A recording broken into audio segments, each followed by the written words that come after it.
네, 대정부 질문 월요일부터 시작해서 목요일 어제 나흘 동안 진행되고 끝났습니다. 여러 가지 의혹의 중심에서 이완구 총리는 본의 아니게 매일 자신과 관련된 발언 또는 의혹에 대해서 해명을 국회에서 국민 앞에서 해야 되는 그런 상황이었는데 문제는 발언을 하면 할수록 의혹은 더 증폭되고 논란이 확산됐다는 점입니다. 먼저 논란이 됐던 이완구 총리의 발언 들어보도록 하겠습니다. 그거는 아닙니다. 왜냐하면 지금 설명을 드리지 않습니까? 수십 명의 기자분들이 첫날이니까 취재하러 오셨고 인터뷰를 하려고 수십 명이 오셨기 때문에 그거는 정황으로 볼 때 맞지 않는 일입니다. 4월 4일 날 성완종 회장하고 독대한 적이 없다고 말씀을 하셨습니다. 없다고 한 게 아니라 기억이 없다고 말씀드렸습니다. 네. 기억에 없다. 그날 그 4월 4일 자체를 제가 등록일 첫날이기 때문에 많은 분들이 오셔서 제가 기억할 수가 없다 이렇게 말씀을 여러 번 올렸습니다.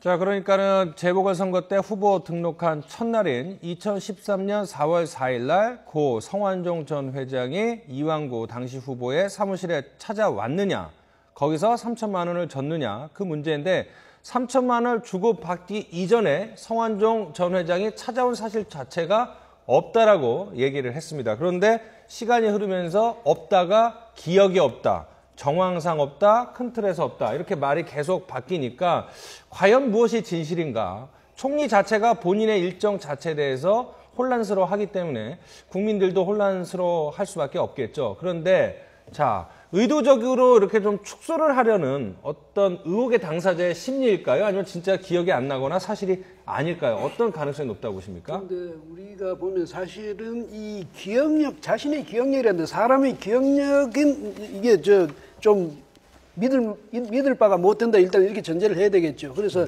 이완구 총리가 그때 기억이 잘 안 난다. 이거는 이해가 되는데요. 문제는 뭐냐면 너무 자신만만하게 처음부터 부인하고 나섰고 또 그 자기의 주장을 또 그 뒷받침하기 위해서 또 좀 너무 단정적인 말을 한다든가 아니면 너무 극단적인 말을 한다든가 이랬는데 그것이 시간이 갈수록 점점 안 맞아 들어가고 그것 때문에 또 거기다가 또 다른 변명을 하고 또 다른 말을 하고 이렇게 되는 바로 이 점이 이제 문제 아니냐. 그렇다면 애초에 기억 알고 모르고 간에 무조건 처음부터 부인하고 들어가자. 이렇게 혹시 생각한 게 아니냐. 그 점이 이제 문제다. 저는 그렇게 보이네요. 기억은 뭐 좀 흐려질 수도 있죠. 말씀하신 대로 인간의 기억이라는 능력은 굉장히 대단하긴 하지만 그 과거의 기억은 현재의 감정이나 상황에 따라서 오염이 될 수 있습니다. 그렇기 때문에 사실 이게 2년 전에 어느 날의 일인데 물론 그날이 굉장히 의미 있는 날이긴 하지만 그거를 정확하게 기억한다는 거는 쉬운 일은 아닐 것 같거든요. 저는 이제 보도를 보면서 놀란 게 기사분들도 그렇고 이분들도 그렇고 어떻게 저렇게 자신 있게 얘기할 수 있을까 2년 전의 일을. 그거 좀 놀랍긴 한데 근데 이 이완구 총리의 그 태도를 보면 청문회 때도 그렇고요. 굉장히 즉흥적이신 분 같아요. 신중하지 못하고 뭐냐 하면 어떤 의혹이나 뭐가 나왔을 때 누가 시키지 않아도 바로바로 해명을 합니다. 근데 그게 오래 생각하고 좀 앞뒤를 맞추고 이런 대답을 하는 게 아니라 그냥 있는 대로 막 던진단 말이에요. 근데 그게 좀 얘기를 해보면 앞뒤가 안 맞고 또 막 던지면 또 앞뒤가 안 맞고 계속 이런 일이 반복되는데 참 이런 걸 보면 좀 안타까워요. 저분이 왜 저럴까? 좀 더 생각을 하고 말을 좀 아끼다가 결정적일 때 한마디 하시면 오히려 그런 게 먹힐 텐데 저는 이완구 총리 말씀 중에 이분이 진짜 거짓말을 할지 모르겠다라고 느낀 거 처음에 뭐냐면 목숨을 걸겠다는 얘기를 해요. 이게 그게 강한 부정은 솔직히 이게 긍정의 가능성이 많거든요. 나 그런 일이 좀 없는 것 같은데 2년 전에 좀 생각을 좀 해보겠다. 이렇게 얘기를 하셨으면 좀 듣는 사람들도 생각을 해볼 텐데 목숨을 내놓겠다라. 이게 돈 3천만 원 때문에 사람이 이렇게 총리라는 분이 목숨을 내놓겠다는 얘기를 해도 되는 걸까? 오히려 저 강한 부정은 뭔가 일만에 찜찜한 구석이 있어서 저런 얘기를 하시는 게 아닌가라는 생각이 들 정도더라고요. 그러니까 본인의 의도와 상관없이 엄청난 역효과를 불러일으킨 발언 아니겠습니까? 본인의 의도를 계속해서 저도 그랬고 뭐 이런 방송에서도 여러 차례 이 총리께서 말씀을 하실 때 조금 더 진중하게 해주셨으면 좋겠다. 아니면 아예 넘기셨으면 좋겠다. 모르셨으면 이라고 얘기했으면 좋겠는데 박사님 뭐 분석하신 것처럼 굉장히 즉흥적이기도 하시고 거기서 또 끝나는 게 아니라 또 상황 파악을 하기 위해서 본인이 또 여러 군데 막 전화도 하시고 그러셨잖아요. 뭐 그 충남 태안군의 의원에게 15통이나 전화를 했다든가 아니면 오늘 아침 또 다른 보도에 의하면은 뭐 비서관이 어떤 상황 파악을 위해서 누군가에게 또 전화를 했다는 얘기도 나오고 그런 모습들이 문제는 이것들이 국민들에게 다 같이 알려진단 말이에요. 나와서 TV 화면에 대고 기자들의 질문에 대답하는 거, 대정부 질문에 대답하는 거가 보여지고 또 뒤로 돌아서서 그 다음날 내지는 당일날 뭔가 전화를 해서 뭔가 뭘 알아보려고 했던 이런 것들이 나오고 이러다 보니까 국민들이 볼 때는 아니 저 양반이 왜 저렇게 뭔가 표리부동하게 느껴질 수밖에 없는 상황으로 계속되고 그것들이 정말 조사를 해서 나왔는데 점검을 해봤는데 일치를 했으면 그나마 다행이었는데 계속해서 또 달라지잖아요. 날마다 새로운 게 나오니까 오죽하면은 이게 무슨 양파 껍질 벗기기 같은 그런 상황이 벌어지다 보니까 저는 모르겠습니다. 아직까지도 저는 이제 믿고 싶은데 국민들 상당수 부분은 아이 거짓말하시는 것 같은데라는 인상을 안 가질 수가 없는 상황이 돼버렸죠. 자, 이제 2013년 4월 4일이 중요합니다. 돈 3천만 원을 주고 받았다라는 의혹이 제기된 날인데 성완종 전 회장의 수행기사가 그날 분명히 갔다고 증언하고 있고 여기에 이제 결정적으로 또 다른 증언이 나온 것이 이완구 전 후보, 그러니까 당시 후보를 수행했던 운전기사도 그날 성완종 전 회장의 운전기사랑 만나서 이야기했던 기억이 난다. 이렇게 얘기를 했습니다. 그러니까 전반적으로는 이완구 총리한테 좀 불리한 상황인데 이 운전기사, 2명의 운전기사가 서로 비슷한 이야기를 하고 있습니다. 특히 이제는 그 비타민 음료 박스에다가 3천만 원을 넣었다. 이런 얘기를 했는데 성완종 전 회장 운전기사가 수행원이 비타민 음료 박스를 선거사무소로 가지고 갔다. 그러니까 차량 트렁크에 있던 박스를 꺼내서 선거사무실로 올라갔다까지가 이제는 목격담이고요. 이완구 당시 후보의 운전기사는 비타민 음료 박스는 못 봤지만 성완종 전 회장과 그다음에 이완구 당시 후보가 같이 있었다.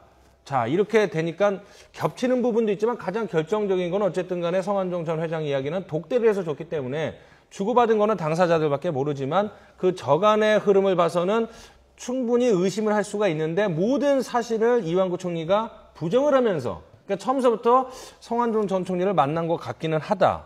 그래서 의례적으로 인사를 했다 정도만 했으면 이렇게 더 커지지는 않았을 텐데 전면 부정하면서 오히려 자충수가 된 것 같아요. 네, 맞습니다. 사실 말씀하신 것처럼 지금 저 비타 500박스를 전달했는지 여부가 사실은 여기 사건의 핵심이라면 그렇죠. 거기에 대해서는 고 성완종 전 회장이 자신은 줬다, 독대해서 줬다라고 하거든요. 그리고 한켠에 사무실에 있는 한켠에서 둘이 만났다라고 하기 때문에 사실 그걸 전달한 것에 대해서는 성완종 전 회장의 운전기사분이거나 아니면 이완구 총리의 운전기사분 그 누구도 알지는 못해요. 그러니까 그것만 만약에 이완구 총리께서 나는 당연히 같은 의원이었고 그 당시에는 뭐 중요한 의미 있는 날이었으니까 만났을 가능성이 있다라고 이제 말씀하셨다면 저 뒤에 얘기에 대해서 이렇게 의혹이 증폭되지는 않았을 텐데 처음에 말씀하신 것처럼 나는 전혀 둘이 만난 적이 없다 이렇게 말씀을 하셨거든요.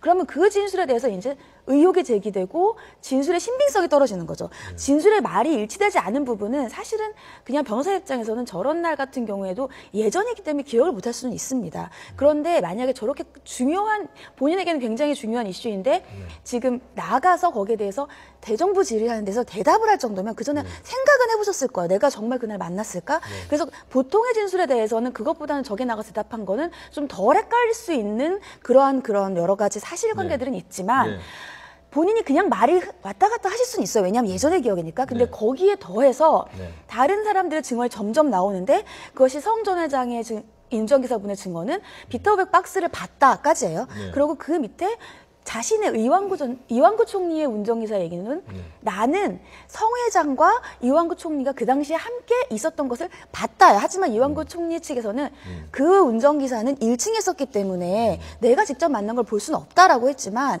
이완구 총리의 운전기사는 뭐라고 얘기했냐면 내가 성 전 회장의 운전기사를 만났다고 했단 말이죠. 회장님이라고 부르길래 왜 회장님이라고 부르는지 이상해서 물어봤더니 이렇게 얘기를 하더라. 그러니까 분명히 성 회장의 운전기사는 왔다는 것까지는 확실한 거잖아요.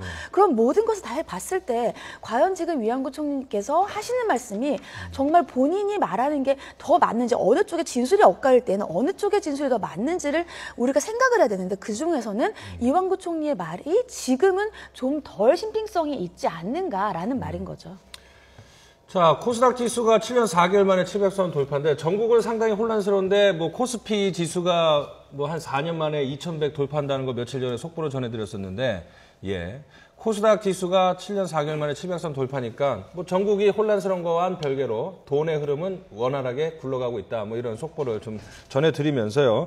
자, 그렇다면 지금 이제 그런 것 같아요. 상식적으로 예를 들어서 제가 2013년 4월 4일 날 만약에 가족들과 일상적인 삶을 보냈다면 기억이 안 나겠지만 제가 가장 좋아하는 뭐 연예인을 만났다 하면 기억이 안 날 수가 없지 않습니까? 그 날도 기억이 그러니까 나고. 예. 당시의 정황을 이제 자기는 잊어버렸던 것이라도 주변에서 계속 일깨워 주지 않습니까? 일깨워주면 하나하나 차근차근 기억이 떠오를 겁니다. 특히 이제 4월 4일은 그 후보 등록을 하고 했으니까 특별한 날이니까 그렇게 이제 떠오를 텐데 저 아까 표 박사도 말씀하셨지만 왜 생각을 좀 정리를 하면서 이야기를 해야 되잖아요. 그렇지 않아요. 그러나 그 다음에 또 이제 저 이완구 총리가 답답한 거는 뭐냐면 애초에 성완종 전 의원 너 잘 알죠? 우리 같은 동양이고 같이 정치했고 또 자주 만났어요. 그런데 글쎄 뭐 우리 동관계라든지 이런 것은 제가 아는 한에서는 없습니다만은 제가 저 주변에 알아볼게요. 이렇게 이야기하는 게 상식이란 말이죠. 그런데 저분은 그게 아니라 애초부터 무조건 단정적으로 이거 저 부인부터 하고 들어갔거든요. 그것도 강한 저 목소리로 단정적으로 이렇게 이야기를 하니까 국민들은 처음에 저분이 저렇게 저 말씀하신 걸 맞나 믿었다가 점점 아니고 자꾸 그게 허물어지니까 이제는 어떻게 오냐면 저도 그래요. 뭐냐면 성완종 그 메모 또 성완종 인터뷰 이 내용을 우리가 그동안에 뭐 경험칙상으로 보면 그랬을 개연성이 사실의 개연성이 높다 이렇게 보면서도 다른 한편으로는 또 그게 대상이 된 분들에 대해서도 저분들의 말도 일단은 맞다고 봐야 되는 것 아니냐 이렇게 이제 이야기를 해야죠. 그렇게 하고 들어가야 되는데 왜냐하면 저 메모에 올랐다고 해서 인터뷰에 올랐다고 해서 그 사람이 무조건 뭔가 잘못했을 것이라고 말하는 것은 그건 아니거든요. 그런데 이완구 총리 스스로가 자신의 주장을 그 신빙성을 스스로 깨뜨려 왔단 말이죠. 그 점에서 보면 참 이완구 총리가 아마 총리의 입장에서 조금이라도 흠이 나는 것이 겁이 나서 뭐 너무 급하게 이거 막기 위해서 하다가 보니까 그랬는지는 모르지만은 국민들은 지금 생각할 때 총리로서는 그거 너무 좀 그 아까 저 표 박사 말씀하신 데는 뭐 그 충동적이다 뭐 이런 충동적인 데다가 너무 그러니까 자꾸 저렇게 되니까 사람이 좀 오히려 경박해 보이지 않나. 이것 때문에 국민들이 더 지금 실망하는 거예요. 그러니까 이제 정말 돈을 받았는지 안 받았는지는 알 수 없지만 안 받았다 하더라도 저 총리의 얘기는 앞으로 국민들이 믿기는 어려울 것 같아요. 무슨 얘기를 하더라도 그게 참 그 치명적인 상처를 입은 것 같습니다.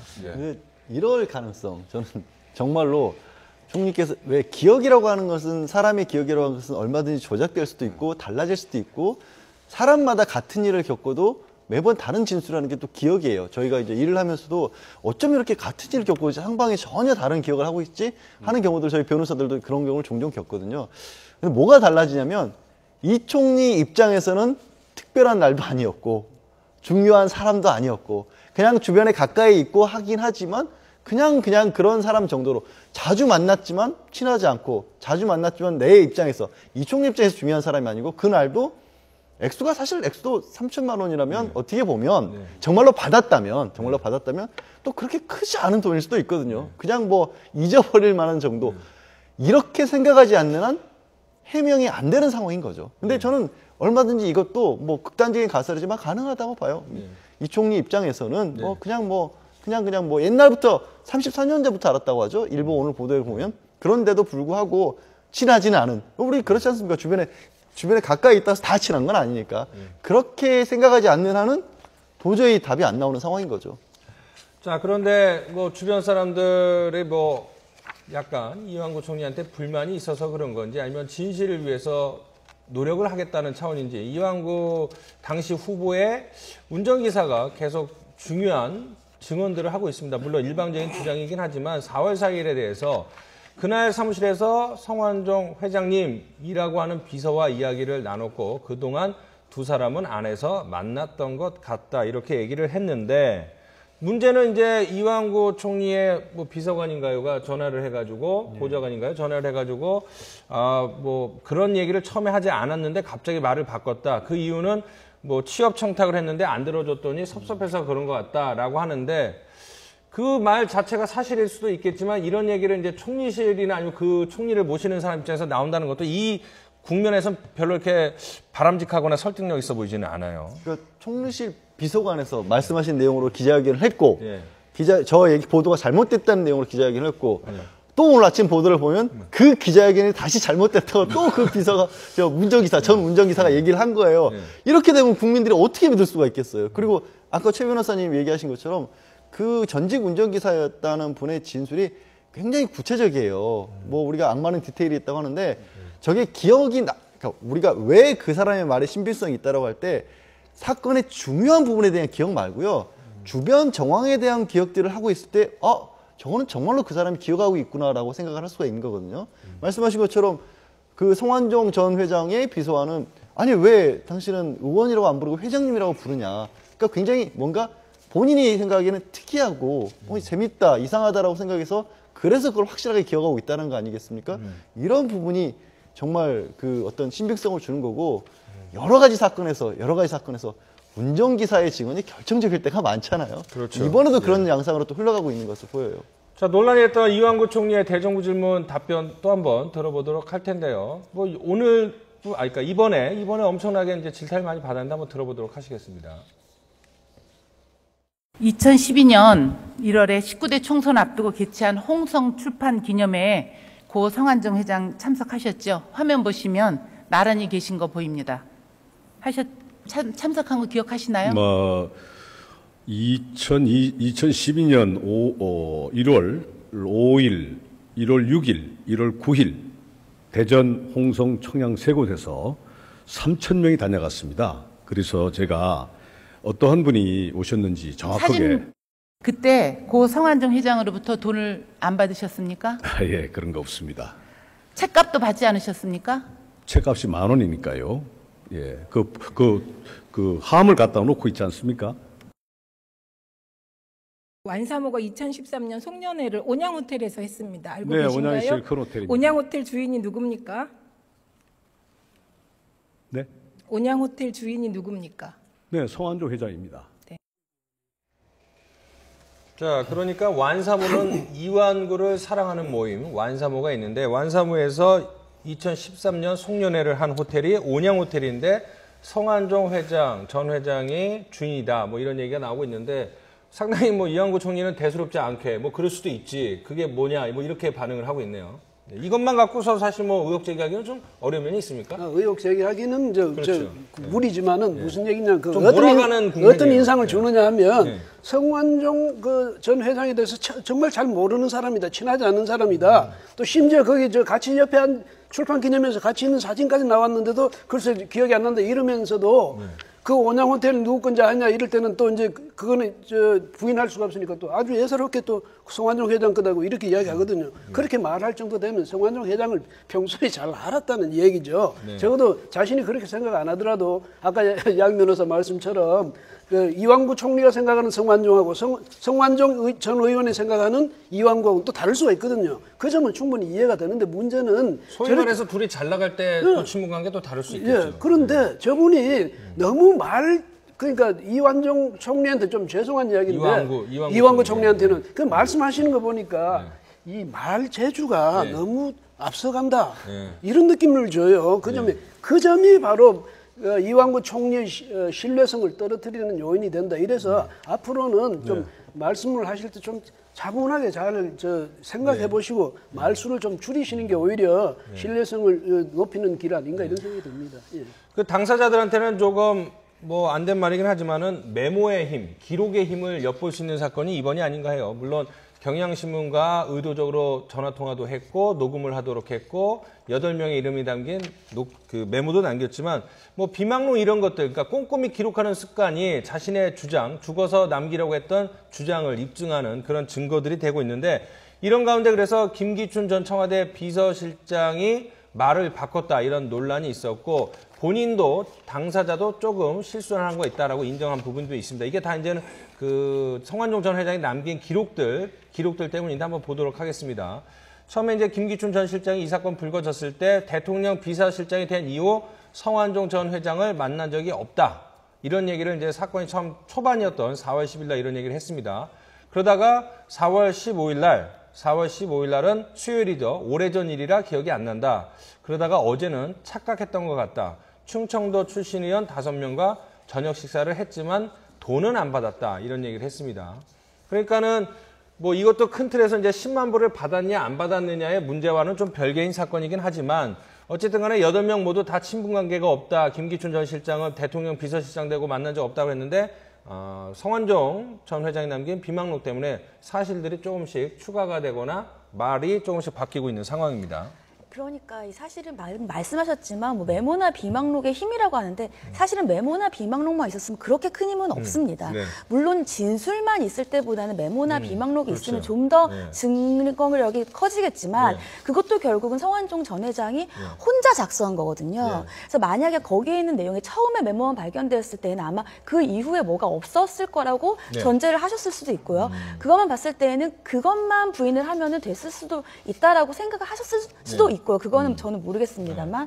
근데 그 이후에 만약에 거기에서 그냥 나는 그 사람은 알고 있다. 성완종은 알고 있다. 변호사 입장에서 봤을 때 알고 있다. 그런데 돈을 받은 사실은 없다라고까지만 했다면 그 이후에 비망록이 발견되었어도 사실은 돈의 흐름이라든지 실제 이 비망록이 적혀 있는 거 나는 모른다. 저 사람이 혼자 적은 거고 나는 실제 받은 적이 없다라고 했으면 그 이후에는 어떤 증거들이 사실은 아직까지는 자금 흐름 같은 게 나온 게 없거든요. 그래서 그렇다면 문제가 안 됐을 텐데 처음에 나는 아예 성완종 씨를 만난 적이 없다라고 메모만 보고 말씀을 하셨단 말이에요. 그런데 그 이후에 비방록에서도 구체적으로 예를 들면 김기춘 전 실장님 같은 경우에는 2013년 11월 6일에 만났다라는 게 나오니까 그러면 그 이후에 사실관계들을 봤더니 정말 만난 일이 있었던 거죠. 그러면 김기춘 전 실장님이 정말로 오래전 일이라 기억이 안 나서 잘못 말씀하셨더라도 이제 말을 나 사실 알고 봤더니 착각했던 것 같다. 만났지만 사실은 그냥 충청도 의원과 만난 거고 내가 밥값도 냈다라고 말씀을 하셔도 저게 법적으로 문제가 없어도 본인의 진술의 신빙성에 금이 간단 말이죠. 그렇기 때문에 실제로 여기서는 정말 중요한 핵심 관련된 증거가 아니더라도 지금 김기춘 전 실장님 또 아까까지 말씀 나눴던 이완구 총리님과의 진술의 신빙성에 금이 가니까 정말 이게 형법상 아니면 뭐 특가법상 잘못이 아니라고 해도 국민들이 봤을 때 입장에서 과연 누가 맞는지에 대해서 성완종 그 전 회장의 말에 더 무게가 실릴 수밖에 없는 거고요. 예전에 지금 어저께 이제 항소심 나왔지만 김영식 전 시의원에서의 그때도 사실 장부가 나왔어요. 청부살인 혐의를 받고 있죠. 그래, 근데 장부가 나왔을 때 이제 관련된 뭐 검사들과의 장부도 있었지만 결국은 거기에 대해서는 혐의의 유죄가 입증이 안 됐거든요. 그거는 이제 그 당시에는 나는 몰랐다, 나는 알고는 있지만 이러한 사실은 없다라고 했으면 사실 그 돈을 받은 사실관계를 입증이 어렵고요. 입증이 안 되면 거기에 대해서는 문제가 없습니다. 근데 이번 사건은 다른 게 아예 돈을 안 받았다는 게 아니라 난 그 사람을 몰랐다라는 첫 단추에서부터 그 뒤에가 결정적인 진술은 아니다 하더라도 앞에 몰랐다는 진술에 대한 신빙성이 낮아지기 때문에 문제가 계속해서 불거지는 거죠. 이제 정치인들이 아직도 그 옛날 습관에 젖어 있는 것 같습니다. 뭐냐 하면 일단 부인부터 하고 보고 그리고 유죄 판결을 받고 나서도 그 인정을 안 하잖아요. 뭐 재판부가 잘못됐다라든가 뭐 이런 식의 얘기를 하는데 이제는 범죄를 저지르면 요즘에는 범죄 수사를 거의 CCTV나 휴대폰 기록 또는 위치로 다 거의 많은 것들을 밝혀내는데 지금 정치인들의 어떤 모임이나 이런 것들은 다 요즘에 미디어를 통해서 사진이라든가 동영상으로 다 기록이 돼 있단 말이에요, 요즘은. 그래서 나는 그 사람을 만난 적이 없다라는 얘기를 해봐도 좀 이따 사진이랑 동영상이 다 나오기 때문에 뉴스 파일들이 나오기 때문에 그런 것들이 금방금방 이제는 거짓말인 게 들통이 나버렸어요. 그러니까 이 정치인들도 무조건 부인하고 보는 이런 그 습관이나 태도는 이젠 버리셔야 될 것 같아요. 아예 얘기를 하지 말거나 아직은 내가 잘 모르겠다라든가 기억이 없는데 좀 찾아보고 말씀을 드리겠다. 이런 식으로 좀 신중하게 대답을 해야지 무조건 부인하는 태도는 앞으로는 안 먹힐 것 같습니다. 근데 그건 또 이렇게 볼 수도 있어요. 뭐냐면 제가 느끼는 게 굉장히 높은 지위에 있는 사람, 평소에 굉장히 엄격해 보이는 사람, 굉장히 인격적으로 훌륭해 보이는 사람도 어떤 궁지에 몰리면 저렇게 당황하는구나. 그래서 갈팡질팡하는구나. 우왕좌왕하는구나. 그걸 느낄 수 있는데 그 김기춘 전 실장의 경우도 말이죠. 저분은 의도적으로 거짓말했다고 저는 생각 안 합니다. 그런데 문제는 저분도 애초에 그런 걸 당하니까 너무 당황해서 부인부터 하고 나섰던 것 아닌가 이런 생각이 들거든요. 지금 저 표 박사도 말씀하시지만 차분히 생각해 보면 비서실장으로서 청와대에 있으면서도 여러 정치인들 만났을 것 아니겠습니까? 그럼 만난 거는 여러 정치인 만났다는 것은 기억할 거거든요. 충청도 의원들뿐 아니라 다른 지역 의원들도 만났고 중요한 사람들 많이 만났을 텐데 그러면 지금 내가 단정할 수가 없죠. 아, 그 속에 성완종 전 의원이 있었던가? 이렇게 이제 생각하는 것이 우리가 상식적으로 그렇게 생각해야 하는데 그것이 오히려 일단 부인부터 하고 들어갔다는 것, 저것이 이제 바로 그 사람 김기춘 실장에 대한 역시 또 신뢰를 떨어뜨린 거고. 다만 또 하나 정말 유감스러운 것은 대한민국의 최고 권력 실세라는 사람들이 어떤 특정인의 메모 하나, 인터뷰 하나 때문에 이렇게 우왕좌왕하고 이렇게 하는 걸 보면 우리나라 정말 정권의 핵심부라는 게 이렇게 취약하냐, 특히 신뢰 구조가 이렇게 취약하냐, 이런 생각을 국민들이 하게 됐거든요. 이 국민들한테는 정말 엄청스러운 그런 실망의 한 계기가 된 거죠. 예, 맞습니다.